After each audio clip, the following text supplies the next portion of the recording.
Buongiorno a tutti. Hello, everyone. We're here today to present and officially launch the worldwide campaign A Vaccine for All, an initiative that promotes access for all to vaccines against COVID-19, together with a symbolic action to bring care and treatment to populations of different cultures and religions.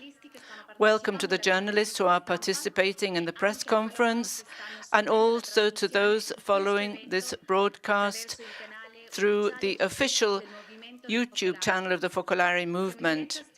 We are live streaming with translations in English, Spanish, Portuguese, and French. My name is Lourdes Hercules from Guatemala, and today I have the pleasure of introducing those who are part of the campaign. They are made up of movements, health organizations, and research centers around the world who believe in the universal right to treatment and to vaccine internationalism. More than 40 organizations are engaged in this promotion. Today, there are representatives of some of these organizations here with us. The following will speak briefly. Alessandra Smerilli, the Undersecretary of the Dicastery for Promoting Integral Human Development in the Vatican. She coordinates the Economics Task Force of the Vatican COVID-19 Commission. Yassine Lafram, President of the Association of Islamic Communities of Italy. Mario Bruno, President of the Politics for Unity Movement. Vino Aram, President of the Shanti Ashram, Conleth Burns, and Clara Piedade, Youth for a United World of the Focolare Movement. Gianfranco Cattai, Coordinator of the Rete in Opera, a network of associations in Italy. Stefano Comazzi, President of the Action for a United World NGO. And Edson Gallego, a health worker on the Pope Francis Ship Hospital in Brazil. After their talks, there'll be time for journalists to ask questions. Live, of course, on the Zoom by raising your hand. And it will also be possible to respond to questions that the general public can ask on the YouTube chat. Now I'm going to hand over to Conleth, Clara, and Mario, who will introduce the project. Thank you, Lourdes. Almost 1 year ago, a group of young people from all over the world came together to launch the Dare to Care campaign. Our proposal was simple. We wanted politicians and active citizens to put care first. Faced with the immense challenges of this pandemic and so many of our interconnected crises today, we needed then and continue to need now a new perspective, a new way of looking at the immense challenges we are facing. This campaign is not just a slogan. It's based on actions and initiatives from all over the world, whether it's campaigning against deforestation in India, protesting for democracy in Myanmar, mentoring new leaders in Burundi, building roads in rural El Salvador, calling for better political dialogue in Spain, or working on political polarization in the USA. In all of those communities, people have tried to come together and be the change that they want to see in their community and in the world. We've signed up to do 3 things in this campaign: to learn, act, and share. Learn what the needs are in our local and global communities, act to respond to them, and share these experiences with others who want to join us. So in our recent campaign week, United World Week, at the start of this month, and here today, we have the natural next step of this campaign: a vaccine for all. I come from Northern Ireland. Almost 70% of adults here have received 1 dose of the vaccine. Soon I will get my first dose. A friend told me of his experience of getting vaccinated recently, of queuing up, getting the jab in the arm, waiting for 15 minutes, and going home grateful. To the scientists who made it, the logistic experts who organised it, and the nurses who administered it. It was a moment where he felt real togetherness, felt like he had done his part, felt like he was cared for by others, and was also caring for others in that vaccine action. This should not be the experience of a privileged few. It should be the right of every person, no matter where you come from in the world. And that is why this Dare to Care campaign is committing itself to work both at a political level and a community level to make this vaccine for all a reality. Mario and Clarinha will explain how we will do that.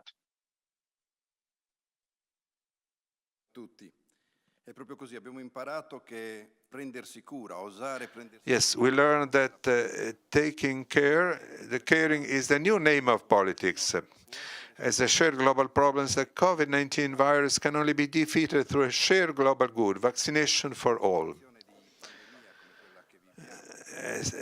During a pandemic that we all live, Medal discovered we are all equal. We Medal discover brotherhood that makes us find a response for all, especially for the poorest countries that have no access to care, to treatment, and also to free vaccine. Vaccine internationalism is the answer, the political answer that governments and international organizations can and must give. There is also a popular response that we can make together. We who belong to various cultures, to many peoples, to various religions, united, we can give these as a response from many peoples and also from governments, as we'll hear from Clarinha. Tomorrow there is a World Summit on Health chaired by Italy as a part of the G20. They will also discuss whether the urgent solution will be to suspend patents or whether they will be able to reach agreements with the pharmaceutical companies for lower prices that are affordable even for the poorest countries. But especially we ask them the courage to find agreements with the pharmaceutical companies for a sense of solidarity, so that the poorest countries can buy also this vaccine, and that governments, inspired by this category of solidarity and not by new forms of colonialism, will fund vaccines, especially for the countries that are most in need for them. So a sort of suspended vaccine, as Pope Francis is doing, to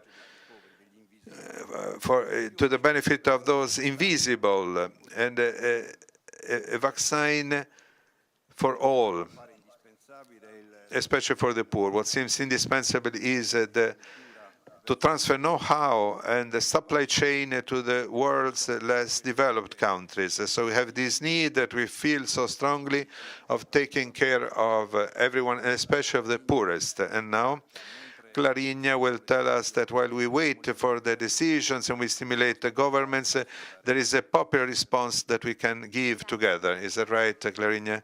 Thank you, Mario.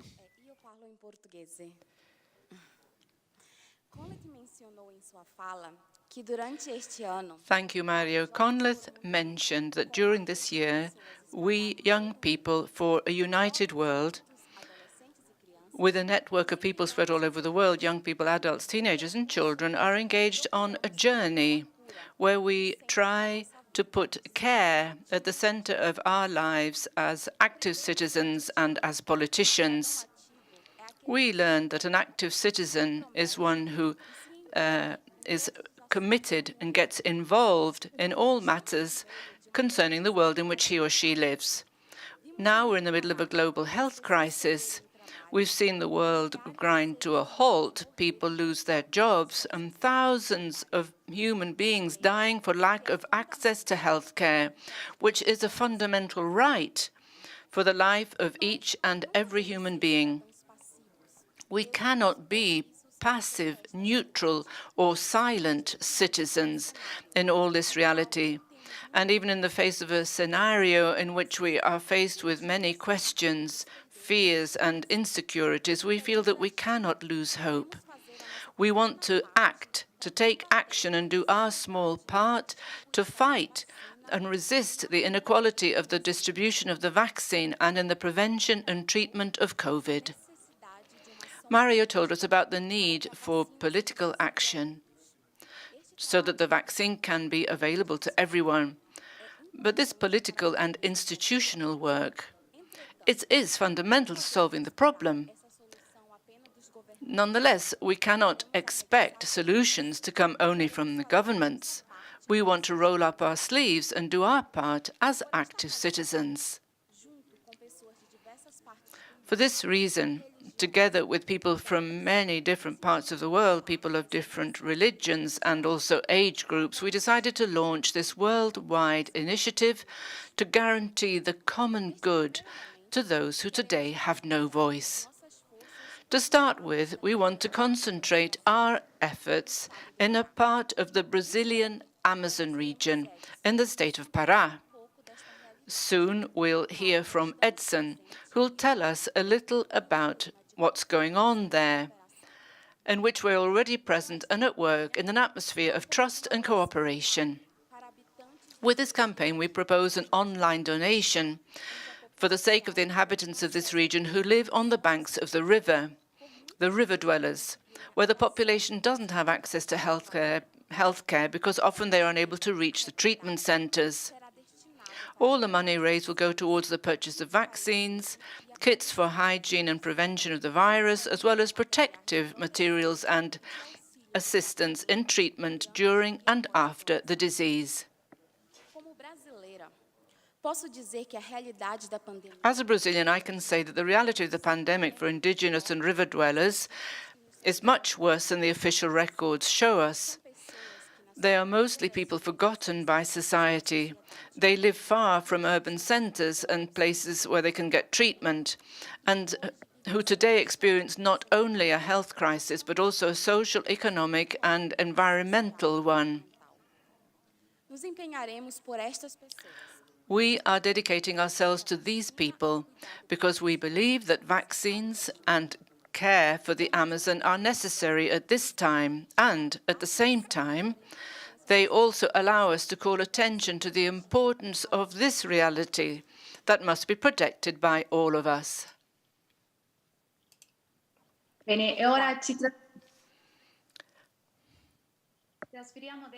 Now we are moving to the Amazon River itself, where the Pope Francis Hospital ship is based and which, since September 2019, is reaching different regions, assisting families in need of care who live on the edge of the Amazon River, where the river dweller population doesn't have access to social and health care. This project will be presented by Edson Gallego.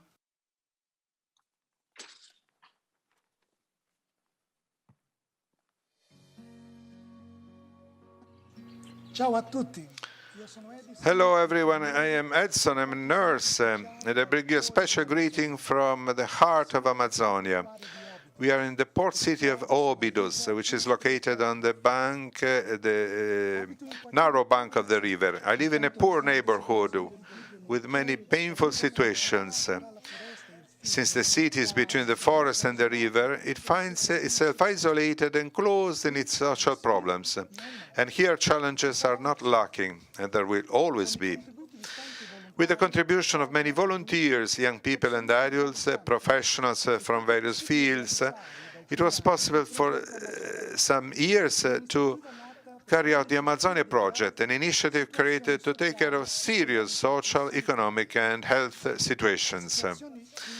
The situation here was already precarious and worsened a lot with the arrival of the COVID-19 pandemic, an emergency that happened suddenly.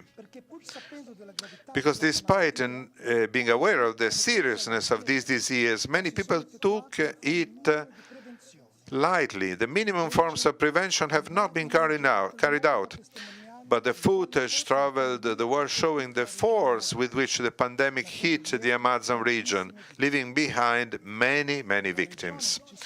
In the region, there are small hospitals, but very few doctors and very few health personnel. They really manage to work miracles with their work. But these hospitals almost always treat people living in cities. All the rest of the population living in communities along the river find themselves without a minimum of health care. Hence, the Pope Francis Hospital ship was built, so as to reach those farthest away and in need of medical and health assistance. It has already reached a total of 700,000 inhabitants along the river, a real miracle thanks to the commitment of many volunteers and financial aid, which, however, is not enough. The commitment was greater in this period of pandemic emergency. We have therefore reorganized specifically to combat the pandemic, together with health professionals and specific medical assistance. The hospital in the city does not have an intensive care unit. There are only 16 beds, few ventilators. At a certain moment, there were no more oxygen cylinders and medicines. The hospitals were soon full, with queues impossible to manage. The need at the moment for vaccines is for vaccines. Distribution is proceeding very slowly, but a large part of the population has not yet been vaccinated. The state mainly helps those who live in urban centers, and thus those who live on the margins, like the inhabitants on the banks of the river, risk being invisible. In this month, the situation has worsened because we are in the period of heavy rains. The level of the river has risen a lot, flooding the communities along the river, preventing fishing and navigating to the city to acquire food, medicines, and others. We continue here, like small yeast grains in the great mass, trying to bring hope and the joy of living. We believe that only in this worldwide network can we truly aim at a universal sense of the family, and together concretely embrace this piece of humanity, which is suffering and is excluded.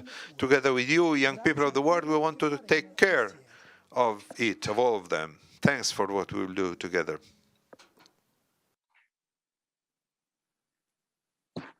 Porto a tutti un saluto qua dell'Amazzone del Brasile. So I bring you a greeting from Amazonia, Brazil. Especially, I want to thank many for this project we are carrying out. This is a project that is a fruit of the donations of many medical doctors, nurses, and volunteers from Brazil and other parts of the world who came here in Brazil in the last 2 years, and many healthcare operators who contribute to this project of reaching the last of this human chain they need. But three persons, it is important to appoint Friar Francisco, the superior of the friars who founded this experience of the hospital ship, Pope Francis, together with the Monsignor Bernardo Rigansbalbo, who is the Bishop of Óbidos, and with the prophetic urge of Pope Francis, they sent out this project, which is possible with the collaboration of many people in the world, and many children with their savings. They contribute to help us in this mission. But we'll help during this meeting the opportunity to talk more about this. Thank you. Thank you, Edson. And we should remember that a chat through YouTube is open. Thank you, Edson. The YouTube chat is open and you can ask questions there. So now I'll hand over to Sister Alessandra Smerilli. Eccomi. Here I am. Grazie. Io volevo innanzitutto ringraziare. First of all, I wanted to thank you for this initiative and for the way in which you are conducting it and launching it. Thank you, because right now, working in the Vatican COVID Commission set up by Pope Francis at the very start of the pandemic, Pope Francis immediately was worried about the social and economic consequences of the pandemic, and he asked us to prepare the future. not to wait, but to do something already so that the future should be different from the world before the pandemic. But he said, do this, please, as he said, in a practical way, be practical. And I see that this project, which is based on action above all, but at the same time seeks to be a voice that wants to make everyone understand the need we have to change our outlook on vaccination. The project is an icon of what Pope Francis is asking the COVID Commission to do, and I think it's a project that will be very much in his own heart.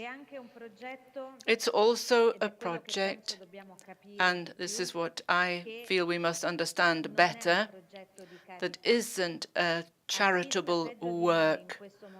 People who are worse off than us now in a pandemic that's affected us all indiscriminately, but not all equally. There are people, many people suffering more than others. At this time, we must understand that those who are in greater difficulty shouldn't be given crumbs and leftovers. It's not a charitable work. It's about justice, the debt of justice we owe to these people. As Pope Francis reminded us, none of us can be saved alone. We only can be saved all together. We will not all be saved until everyone has been vaccinated. I'll read his words. Care, treatment for the virus has to be planned, going first to those most in need, the elderly, health workers, people who are weak, vulnerable, the poor and the forgotten. So your project is stating we want to plan something, we want to do something that goes in the right direction. We know you've mentioned all the subjects concerning the vaccine and the economic aspect of the production and distribution of the vaccine. So the question of patents, the suspension, at least temporarily, of patents, internationalism, and also cutting the prices, because we know that the pharmaceutical houses are making massive profits, and those who pay the consequences, the people who are paying the higher prices, are those with the lowest incomes. This is not right. So we must work on this line of lowering prices too, and patents. There's also a question of technologies, distribution. So while we are working on in the short-term period that the vaccination should reach adults, to prepare the future, we must be able to study vaccines that are not only made and manufactured in the West. Let me explain. The vaccines we have now need extreme temperatures. They need a cold storage accompaniment from start to finish, and this is extremely difficult for some peoples. So we should apply our energy, all the innovations possible, to produce vaccinations that can be easily transported and produced in all places all over the world.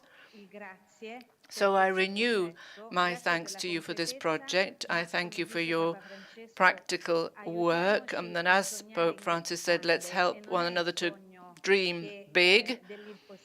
And it's not dreaming what it is impossible, it's dreaming a dream of those who, as soon as they wake up from their dream, set out to put it into practice. So there are many signs of hope. The request is that private interest should not be put before the health of every person in the world. As we said, because no one can be saved until we are all saved. So thank you again to all of you. Thank you, Alessandra Smeril. Now over to Yassine Lafram. Thank you. Good day, everybody. I'm honored to be with you. I thank the Focolare movement for promoting a campaign, organizing a campaign of this kind, and of involving us too. It makes us very hopeful in a better world, and we would like to be able to make our contribution to a campaign. It's true that it's confined at this moment to a precise location in the world, but it calls for our attention. It draws our attention to what's going on in the whole world. And certainly the developing countries, the countries of the third world, are suffering more. The dire consequences of the pandemic. I'm very sorry to witness this growth in inequality, which is growing ever more because a vaccinated person is a privileged person. A vaccinated person becomes, or a non-vaccinated person is like a leper to keep at a distance, because those who are not vaccinated at a certain point will be almost considered as infected people with regard to the privileged peoples around them who've received their vaccine. So this in itself makes us realize that we risk creating greater injustice in parts of the world where it's already burdened with poverty, drought, hunger, injustice, and inequality, and undermine the possibility of living a dignified life. We share responsibility for what is happening in the world today and also what could happen in future. It's been said clearly earlier that we are profoundly linked, and we're in danger that once we've vaccinated entire populations, we will start to reject and look suspiciously and distrustingly at countries that haven't managed to vaccinate 1% of their population, and not even their healthcare workers. So we're really concerned about this, and we have great hope in this campaign, trusting that other campaigns for vaccination for other disadvantaged populations will also take place. Considering the immediacy of the moment and what is happening today in the Palestinian territories, we must remember the Gaza Strip, which is a tiny area with a high density population, has been the only laboratory for making for COVID available to the Palestinians was bombed, and only 3% of Palestinians have been vaccinated in comparison with 60% of the Israeli population. So it helps us reflect on the situation of the pandemic, which continues to be very aggravated in parts of the world. In the Gaza Strip, every 24 hours, there are 2,000 more infections. 43% of the population are infected. Let's not forget that while some countries are vaccinating children and adolescents, in many other countries, not even their president, for the sake of understanding, or the dictator, has been vaccinated, and new variations are reaping victims. So we hope that we recognize that the whole world can stand on its feet again if we recognize our interconnectedness, our shared responsibility. Thank you for the work you are doing. We thank you very much, President of the Muslim Associations of Italy. And now I go over to Gianfranco Cataya, coordinator of Retinopera. So, good afternoon. It is an honor to be with you today. I bring you the greeting of Radio Opera, Networks in Work, that was born in 2002, that gathers 22 Catholic associations on a national level with 4 million adherents. The Focolare Movement is part of this, and it is, in fact, a milestone in our association. We are living a very important opportunity, an extraordinary occasion, because concerning this theme, there are two kinds of approach possible. One is a right to vaccine. So one kind of approach, one based on solidarity and one based on safety. The one based on safety, nobody's safe until we are all safe. This is very secular, but it is the effect, the very effect of globalization. We are understanding this now. Two, without solidarity, there is no future. But for how long we know this, the effect of disequalities from north to south and also within the same north shows that if there is no solidarity, disequalities and forms of poverty grow more and more. So this is an important opportunity, so that with a systemic work, based on an approach based on subsidiarity, subsidiarity is present in the Italian constitution that puts together the role of politics and the role of economics, the role of civil society. So we have to face actions that, as has already been said, are actions of justice. So to cooperate in order to give responses of justice to all in the world. So I think, and this begins today, this discourse begins today with the campaign of vaccines, and based on this specific experience of Amazon region. So this experience concerning vaccines and concerning healthcare should open a new future. And I refer specifically to the production of essential pharmaceuticals, essential drugs in the impoverished countries.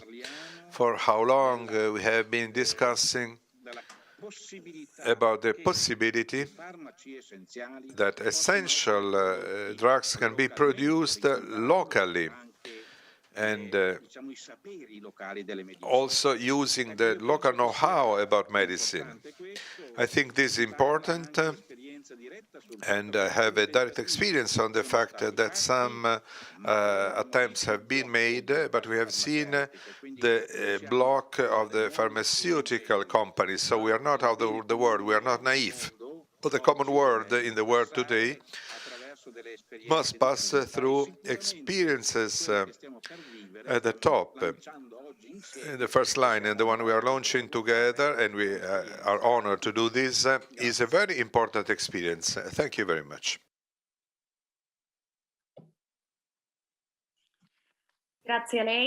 Thank you very much. Now we hand over to... So we thank you, Gianfranco, coordinator of Rete in Opera. We go over now to Stefano Comazzi, President of Action for a United World.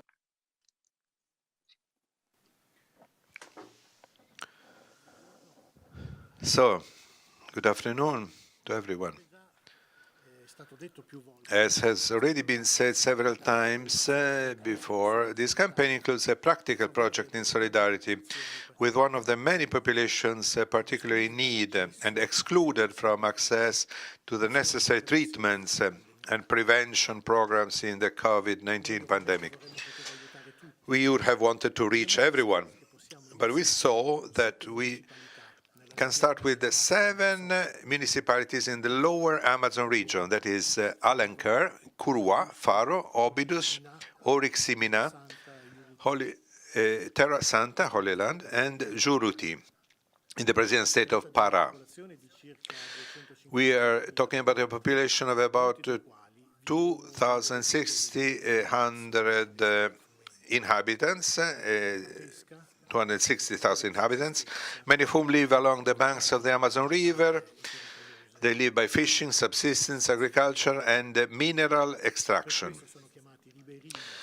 That is why they're called ribeirinhos, that is, river dwellers, people living on the river banks.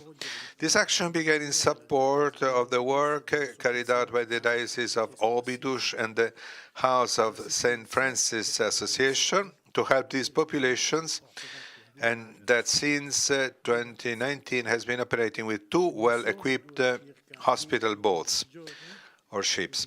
Each mission lasts about 10 to 15 days, including round trips to the Óbidos base, where the ship remains stationary for 5 to 7 days for the resupply of the staff and break before departing for a new mission according to an annual calendar.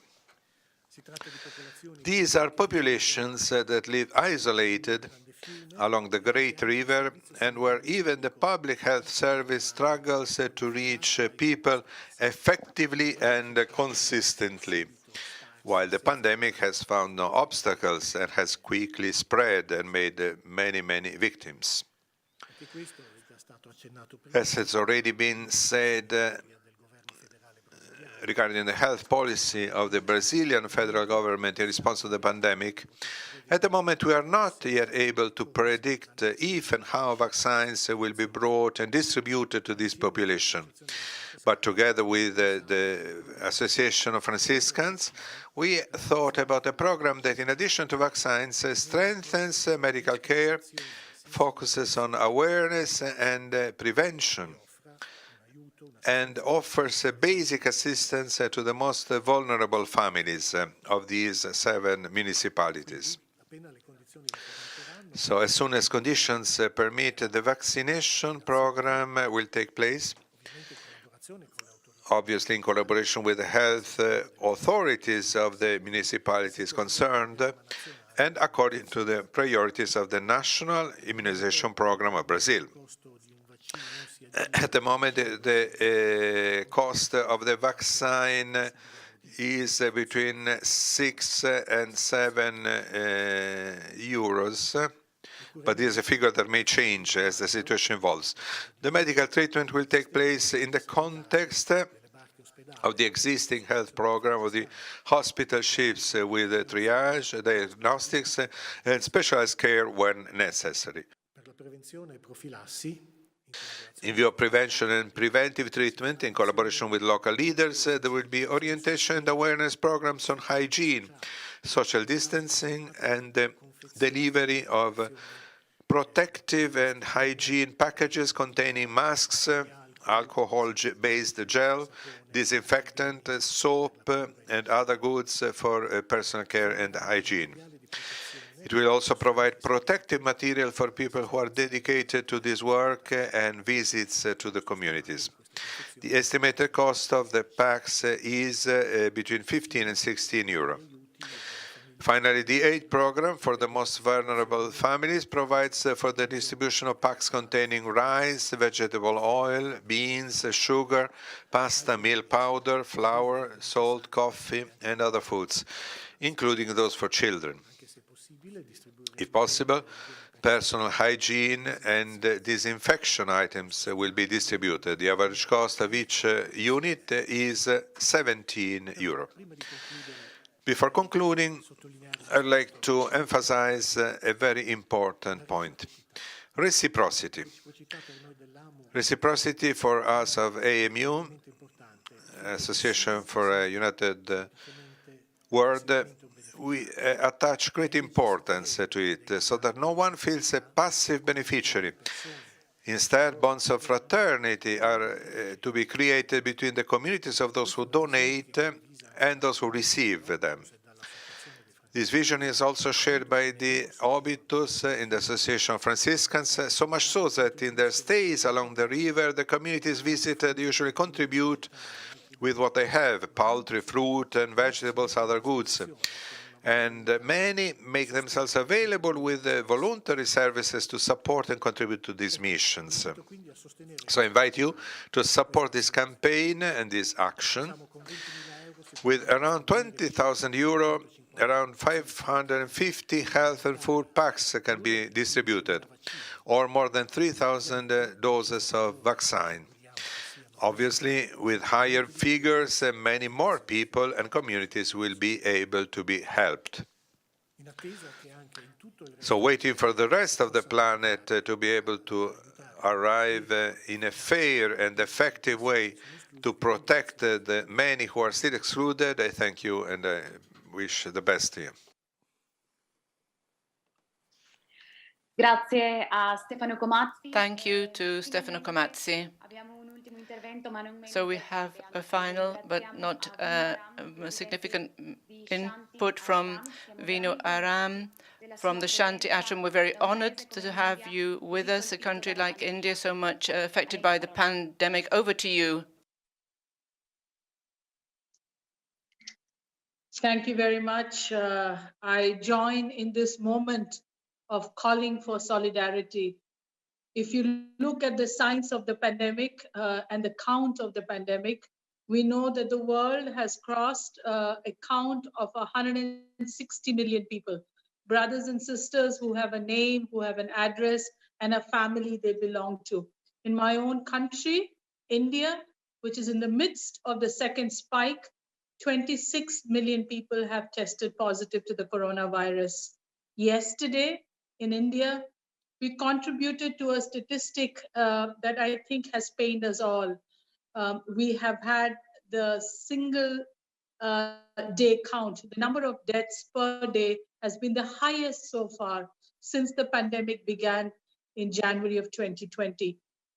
What I want to say is the pandemic is not over. And what I also want to say, the pain, the suffering from this disease is not over.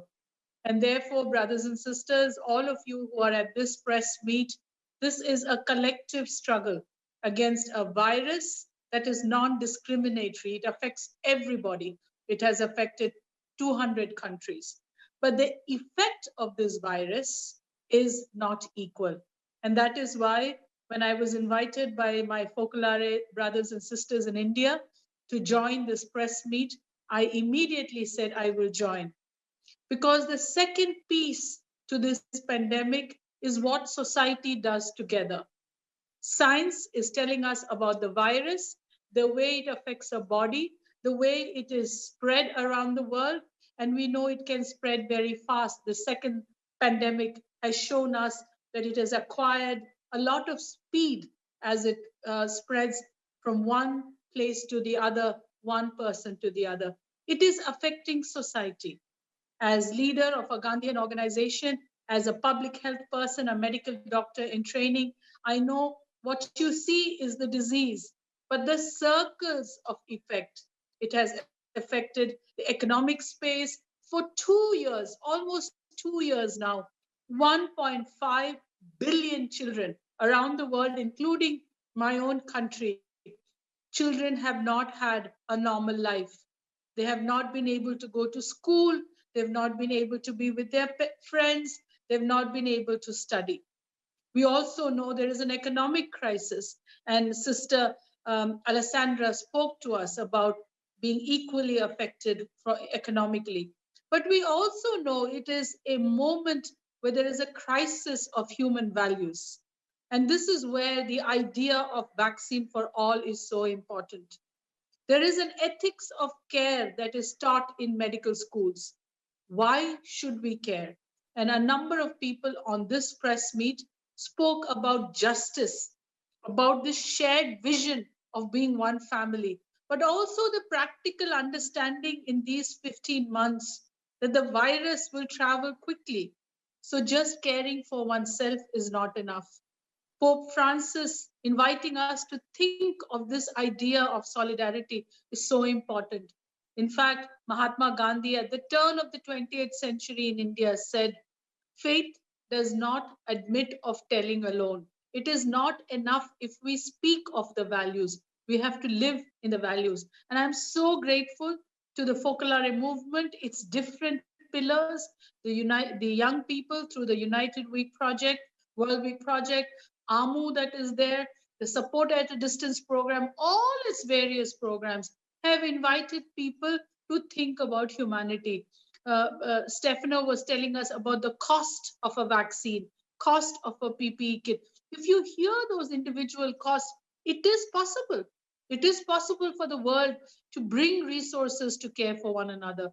And that is why the final word that I want to say is that science tells us that the vaccine works along with the social vaccine. This project will work on the social vaccine, the masks, the physical distancing, the hand washing.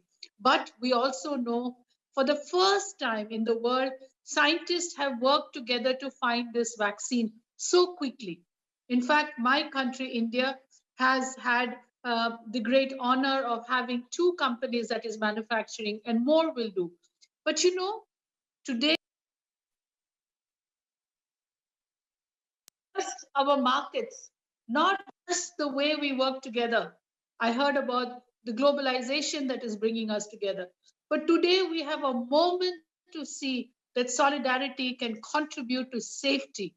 And this is what Mahatma Gandhi said, that the progress of everybody has to be counted in times of crisis, and the progress of everybody must be counted in times of prosperity. Sarva Udaya, the progress of all. So I'm very, very happy that this practical action program is starting. We have to start somewhere. I'm very happy that we're making the big call for vaccine for all. Rich and poor, global north and global south, the old and the young. I personally have been working with the government of India, and this is the call we are saying as well, vaccine for all, not just for Indians, not just for Italians, not just for Americans, vaccine for all, because the global family is interconnected and the global family needs to come together to dream of a future where we will be able to live our solidarity. So I'm with all of you in spirit, and I'm with you in any way from India, brothers and sisters.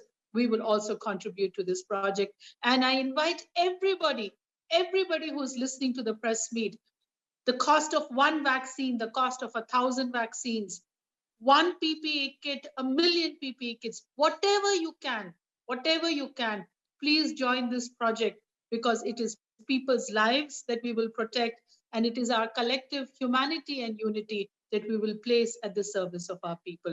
Thank you very much. Thank you very much. Grazie, ringraziamo di nuovo Avinu Aram. Thank you to Avinu Aram. Grazie anche a tutti I nostri ospiti. Thanks to all our guests and some of the organizations who've been with us. We're going to end the presentation by showing you the website that has been established to promote the campaign.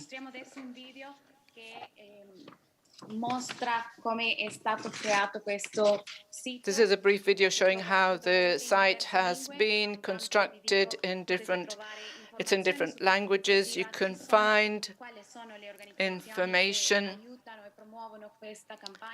about the different organizations sponsoring the campaign or behind the campaign. It explains everything that's happening. You can become a partner too. Those who want to become a partner in the campaign, different organizations and networks and associations who believe in this vaccine as a common good. It's also possible to give via the internet site, which you can find on the top right. Indirizzo di questo sito? A vaccine for all.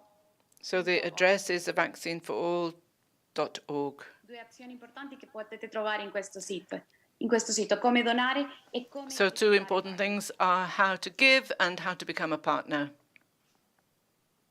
Ripeto l'indirizzo, avaccineforall.org. E ora apriamo lo spazio per Now we've got questions, time for questions. Please introduce yourselves. You need to put your hand up if you're on Zoom. If you're following the press conference on YouTube, you can do it via the chat.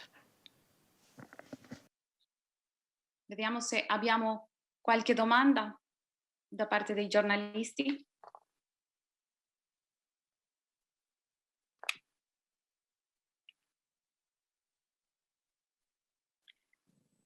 Aurelio Mole.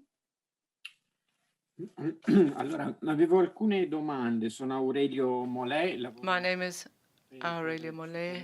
I work for News City and the television program in his image.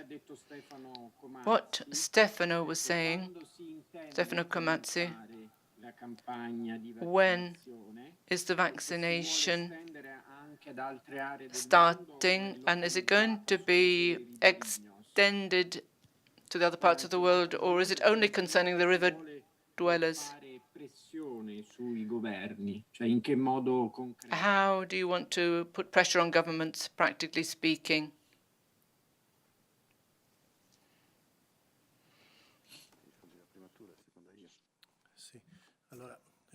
Stefano Comazzi risponde. Sì, grazie. Rispondo alla prima. So I'll answer the first question. Per le vaccinazioni in Brasile, come dicevo, for the vaccinations in Brazil, at the moment, the situation is pretty fluid. There's a very lively debate going on within the federal parliament, so we have to wait and see how things develop and the outcomes. So that's why we have estimated both cost and time frame. The most recent news was that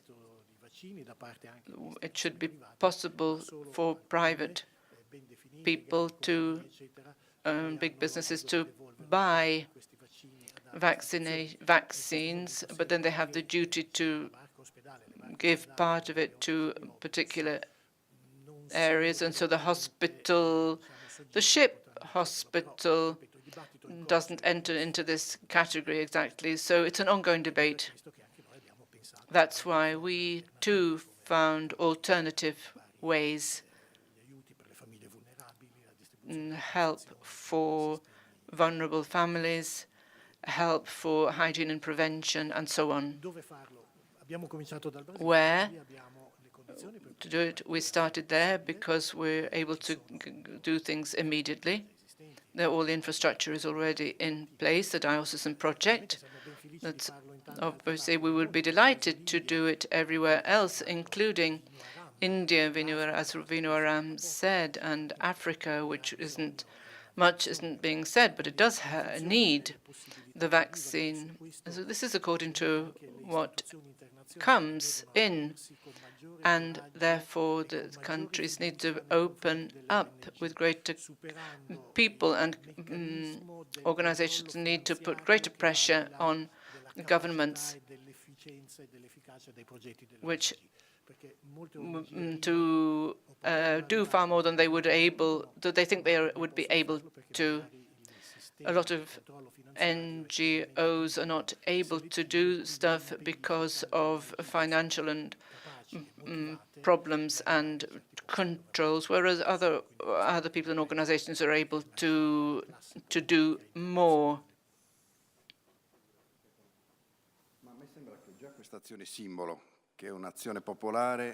I think this symbolic action will already stimulate and encourage governments, its people, with a number of organizations, cultures, and religions and nationalities. This is already a stimulus to governments. We want to take care. We want to care. There must be a political response here. It was said, and I agree, we can't think of profits in the face of a pandemic and a global common good. The appeal that was launched by Professor Yunus in 2020 to reach every country in the world.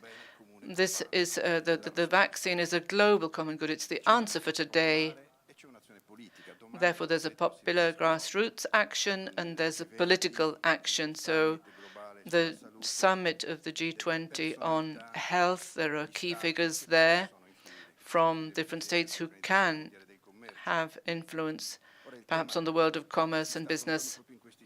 So it's in these days the suspension of patents or an agreed type of a patent which includes social responsibility for the producers of vaccines, pharmaceutical companies, and then people sharing know-how, the supply lines, and so on, to the whole cooling or not cooling systems. So to spread the real possibilities around the world, this requires policies and politics that call for our contribution.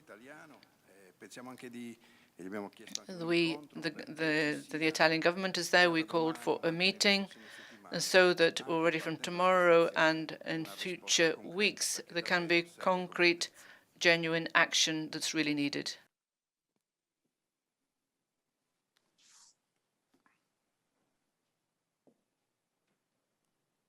Grazie. Apriamo la possibilità ad altri giornalisti per fare Thank you. domande.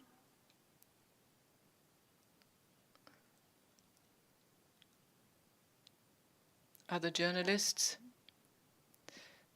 Hello, I'll speak in English. I'm calling from Washington, D.C., and I'm assistant editor for Living City magazine. Just to give quick understanding, for the U.S., with 32 million COVID cases confirmed and 580,000 deaths, it's interesting to note that only 37% have been fully vaccinated, even with all the availability of the COVID. So we're looking at a question also of misinformation. My question, therefore, is what are additional, this press conference is very important to even open wider the conversation about the need for vaccine, not only within our country where it's available, but also so much more direly needed in other countries. What are the other communication tools that we have to spread this information is one question. And the second question is, what are the channels to transfer those much needed tools? We know of certain companies here in the US who are producing perhaps the respirators for third world countries, and how could those types of technologies be shared? I'm looking at especially also to India. Thank you. Can I take that question? Yeah. So let me break the questions into three parts. The first part of your question is about misinformation. And in fact, all of us who have been part of large COVID response efforts have spoken about this infodemic, wrong information that is being spread. There is only one way to do it, and that is good science being communicated by good people. Now, there's a difference when I say good science is good science, the evidence that comes out of organizations like WHO, that comes from national scientific organizations. But good people is an important part of that communication. People who are respected, people who are trusted, people, and that is why I think the voice of Pope Francis, the collective voice of the Focolare movement, is so important. Good science and good communication. Also, we are all people, many of us are people of faith, and we must not give up. This is not the time to give up. The same message over and over again. For 15 months, many of us have said, nothing has changed in prevention. The mask, the physical distancing, and the hand washing. What has been added is the vaccine. So I think patience, perseverance, good science, and good people have to be there.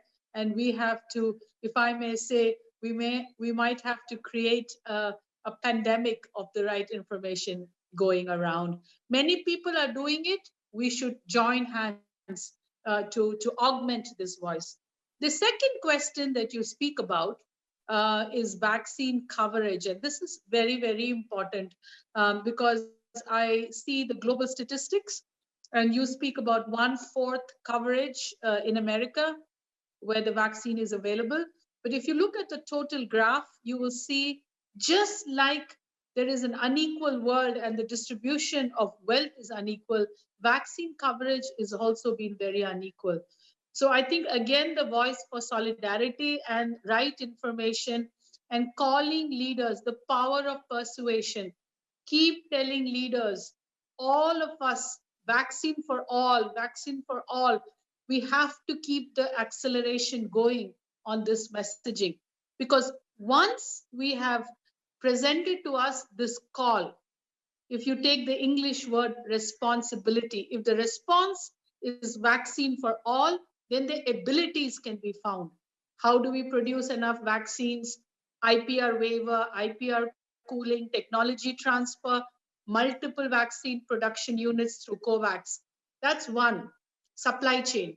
Second, remember, you need human beings. I was very, very touched by the intervention of our nurse from Brazil when he said, and Stefano said about volunteering. Remember, the vaccines need human volunteers to vaccinate. I have been standing every week to look at the vaccination in my country in India. To vaccinate 1,000 people, that's a lot of effort. So we need human resources and aggregation of human resources. There's a great possibility for volunteering. And faith communities, non-governmental organizations, there's a great time to step up and join. Part of the ability, again, I think, is the healthcare infrastructure. The healthcare infrastructure in countries, including India, is very thin and limited.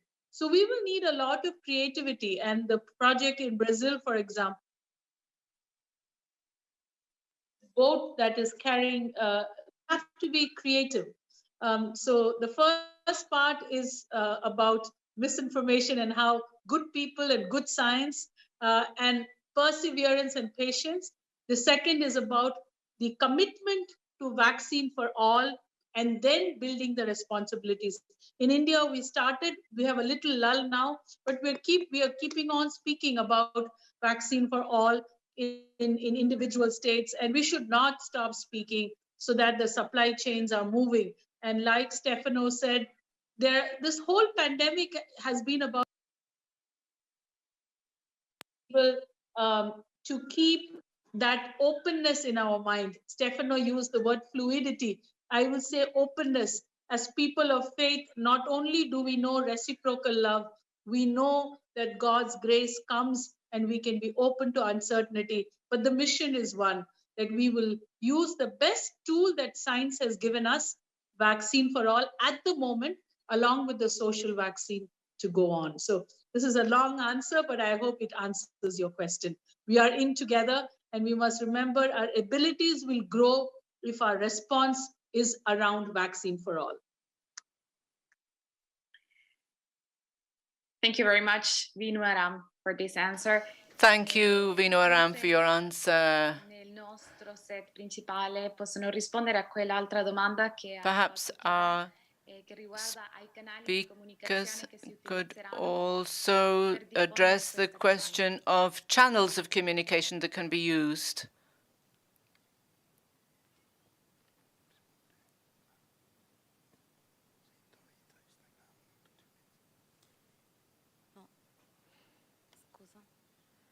Adesso abbiamo creato un Instagram con il nome della nostra campagna.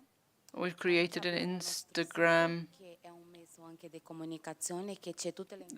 channel. We have a website which enables you to donate. We have a Twitter feed, a Twitter account, or whether these are our main channels at the moment. There are other organizations that can become partners.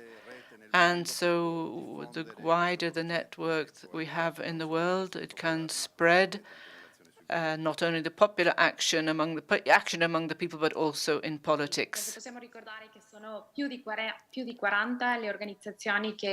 So there's over 40 organizations engaged in this, who have adhered to the campaign. They come from different countries in Italy, Spain, Mexico, Argentina, and others. So any further questions? If there aren't any more questions from Zoom, there are some that have come via YouTube.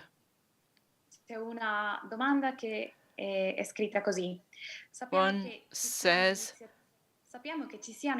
we know there are initiatives at the level of European institutions to make it possible for are we aware of opportunities in the institutions at European level to make the vaccine available to all?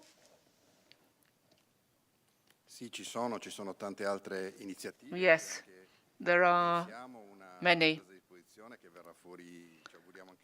We hope that tomorrow a stand will be taken and the European Union will be very clear about this.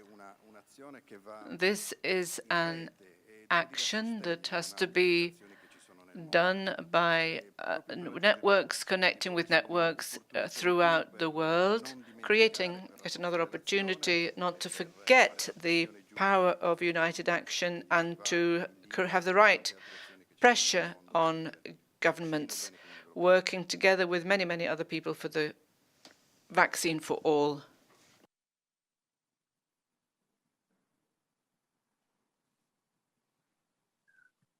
Un'altra domanda che ci arriva attraverso la chat YouTube è another question via YouTube is that when will the fundraising begin? I can answer this. It's already open. It can start now. So if you look at the website of vaccineforall.org, there's a button there where there's all the information you need to make a donation.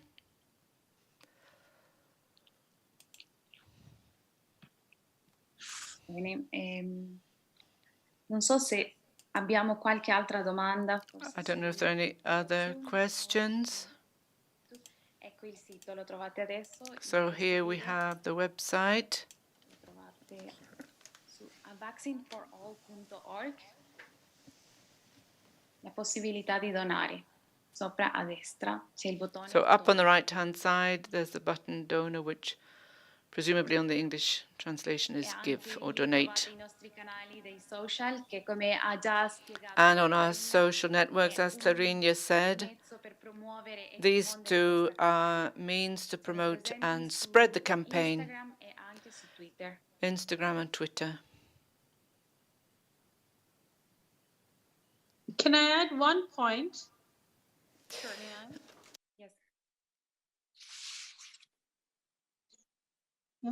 I think I want to also give a practical experience from India. We started our vaccination drive in January. While there was a lot of vaccine hesitancy in the beginning, but it has been picking up, and we are very grateful to the elders in India, our older fathers and mothers and elders who gave traction. What I wanted to say is a piece of evidence from India. In the second wave that we are now in the midst of, and many people are affected, all the people who are vaccinated seem to be protected more. So the vaccines are working. One more reason why you must support this cause, not just for justice and equality, but because it works practically in the protection. So people who are vaccinated have found to be less at risk to go to hospitals or to go to intensive care. And we are doing what we call death audit, people who have died. And we have found that most of the people who have lost their lives is because that they were not vaccinated. So they were exposed to it. So please continue to give to this wonderful cause. It works, it protects people even as the pandemic goes on. Thank you very much for this contribution. So we've reached the very final moments of this press conference. Thank you for being with us. And we remind you of the official website of vaccineforall.org. You can also contact us via email, the address info@vaccineforall.org. Thank you again and goodbye. Grazie. Thank you, everybody. Thank you.